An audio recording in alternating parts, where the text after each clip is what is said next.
Aesthetic kapag pinailawan nga ng ganito ang Bulkang Mayon sa Albay. Pero teka lang, hindi yan totoo.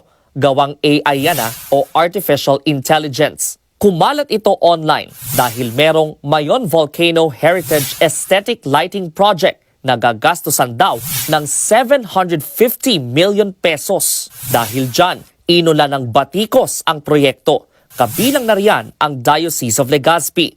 Giit nila, pabayaan na lang ang Bulkang Mayon na kilala sa pagkakaroon ng perpektong hugis. Hindi raw kailangan ng bulkan ang mga pailaw.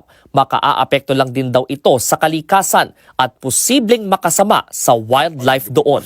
Sa panayam ng programang Ted Filon at TJ Chacha, sinabi ni Albay Acting Governor Glenda Bongao na ang Tourism Infrastructure and Enterprise Zone Authority o TIEZA ang nasa likod ng project. Ang aming pakiusap lang nung malaman po namin yan ay kung pwede ma-consider po nila sa kanilang pag-aaral, una as UNESCO Biosphere Reserve, and then ang amin pong ongoing nomination sa UNESCO World Heritage List.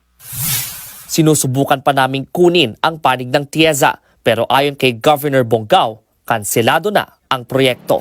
Nagbabalita mula sa Frontline, Brian